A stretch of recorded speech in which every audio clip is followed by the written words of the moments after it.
Yeah, it's interesting. The image that Professor Mann uses of Damien finding a place for reason in the servants' quarters, Anselm welcoming reason into the salon. But in both cases, whether reason is in the servants' quarter or whether it's in the salon, it is still the house of the king or the queen. And what seems to have happened in the more modern era is that the that reason, having moved from the downstairs in the servants' quarters to the upstairs in the salon, has now taken over the whole house and kicked the owner out and has now trying to exercise a squatter's right over the whole mansion. This is Generous Theology. In this episode, Chuck and Brock contemplate Chapter 51, Faith and Reason, from the Cambridge History of Medieval Philosophy. Now, I think a couple of things that I think are useful from here in dealing with people who have gone along with that sort of booting out of faith, out of her home, out of her palace. I think there's a couple of things that we have here that are helpful in that regard. Obviously, Professor Mann talks for a while about Anselm's ontological argument for God's existence. And I don't think we're going to get to that chapter, but there is a chapter in this book as well. Professor Brian Lefto talks about arguments for God's existence and dives a little more deeply into Anselm's ontological argument and talks about some of the strengths and some of the weaknesses and how some of the people have reacted to that argument. But one of the things that I find really interesting about that is that one of the most well-respected Christian philosophers, or shall I say philosophers who is a Christian, because I think sometimes when we use the term Christian philosophy, there are those who would say that's something else, that's not philosophy, but is Alvin Plantinga. And Alvin Plantinga, well respected in the academy, but also very much a Christian, very much a Reformed Christian. And his ontological argument, and I've read a little bit of Plantinga's arguments and watched a few videos on it as well. And it seems to me that what Plantinga has done is to build on Anselm's ontological argument and to look at some of the areas where Anselm was criticized and to consider those criticisms and take those into account. And so I think even today we have Anselmian arguments being made by people like Alvin Plantinga that are still having a major impact on philosophy today. And so even getting into those arguments and introducing people to those ontological arguments, such as Plantinga's, I think is an important way to deal with those folks. The other is one that we've talked about in recent weeks as well, and you got at it, I think, in some of your comments as well, is just the idea that very clearly there is a metaphysical side to life, right? Even just talking about, and you've mentioned this as well, how do we explain concepts like love?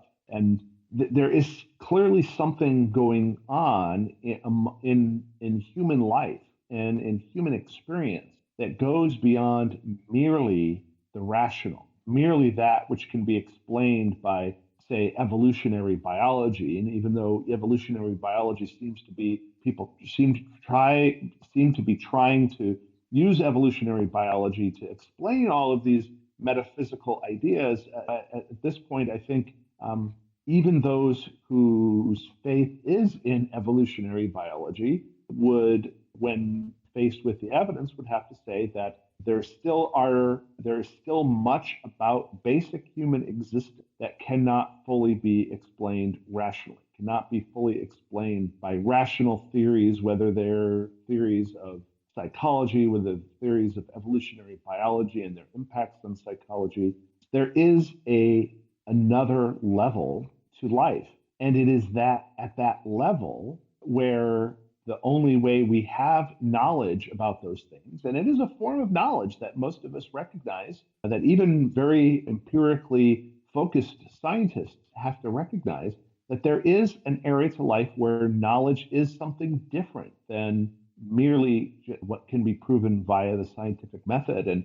And I think that's why I think I've mentioned before that I've heard discussions, for example, on public radio of medical doctors who are doing research on the power of prayer and trying to figure out why is it that there still seems to be some power to prayer and how can you explain it? And I remember hearing a doctor who was of the Hindu faith, but was noticing among many of his Christian patients that those who seemed to have this great prayer network seemed to have, it seemed at first anecdotally, and then he did studies on this, seemed to have better results. And why would that be? And I just, again, this week heard a story about how people are engaging in the study of religious belief and how religious faith seems to have positive impacts on well-being and on how well people cope with trauma and how well people cope with loneliness and those kinds of things. I heard this, I think, on Tuesday or Wednesday on public radio on my way into work. And it was in part a reflection a little bit on some of the things that have been learned through the pandemic and through some of the reactions to the pandemic. And was an interview with a chaplain, a hospital chaplain, who, despite her being a chaplain, found herself being amazed at some of the ways that she could see that those who had a strong faith, a faith that even in some ways seemed, and that's the way she put it, seemed to be disconnected from the rational ideas of what was happening in the person's body, just seemed to result in better outcomes overall. And why is that? And she, in fact, she said in the interview that even though this was part of her training, it still was quite something for her to see the results of this. And there is that kind of evidence that's out there. And so for those who perhaps the ontological arguments of Anselm and Alvin Plantinga and others, and maybe even some of the other sort of arguments for God's existence. I know there are other arguments, teleological arguments and cosmological arguments. But for those where that's not necessarily enough, even just this idea of there being another level to life, of there being something beyond that which can be explained through the scientific method. I think those are things that we as people of faith can use in our discussions with those people who want to diminish the value of faith or who are unwilling to understand that faith precedes understanding. Thank you, my friend. This is such an interesting set of concepts to think about together. I just want to place the two people that the professor identified and that we've been talking about into some context and maybe try to make them relatable. And so we've been talking about Peter Damian as well as Anselm. And I'm just double checking here to make sure I've got this right, because I believe both of them are Benedictine monks. Let me just confirm that. Okay, yeah. And so in this early Middle Ages period, that is to say, before the High Middle Ages and the rediscovery of Aristotle, we see this culmination in figures like Peter Damian and Anselm, Benedictine monks. Peter Damian is known for a couple of things here. Firstly, it looks like he is one of the first monks to introduce the practice of flagellation into monastic life.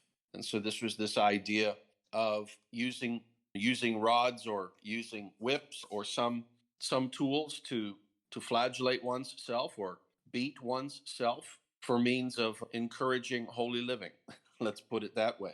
And then another interesting concept that's attributed to him, at least in this article, is this idea that he is one of the innovators of the daily siesta. And so I thought that was really interesting. What an interesting time to be alive, and what an interesting character. And then when it came to Anselm, I think many people in the West are familiar with this idea, this canonical figure of Bozo, the clown. And I haven't fully established the provenance here, but I've read some articles that at least seem to suggest that this goes back to Anselm's writing, Cur Deus Homo, in which he is corresponding with a younger monk named Boso. And the idea being that Anselm seems to use Boso as a foil, as a punching bag for Anselm's more superior or well-developed ideas. Now, whether Boso was an actual monk, I think is going to be interesting to find out. But in any event, this interchange, this dialogue was so famous that it has become enshrined in our culture over 1,000 years later. We're still talking about Boso, the clown. And so those little facts really made Peter, Damien, and Anselm a little bit more real to me. And I thought that was, it also brought them out of the ivory tower, if only for a moment. And I wanted to share that. And that was a little bit interesting. Chuck, how about some any thoughts for you for today's discussion on this early high Middle Ages period? I know we've talked about a lot. Is there anything else that you wanted to add? No, I think we've covered it pretty well. It's interesting. Even Damien, and I've had a lot more positive to say about Anselm than Damien today. I think Damien is important in his own. And as Professor Mann points out, I think Damien sometimes is not fully understood. And especially in this modern era, there's sort of a predisposition to think that someone who is only willing to allow reason into the servants' quarters and not up into the salon might be a clown, a bozo for thinking that way. And yet that idea really comes from his thought that logic and reason has some limitations on where it can be used. And so some of Damien's ideas have been incorporated into some more modern thinkers. And one article, I think it might have been the article you were looking at as well, pointed out that some of Damien's ideas can be found even today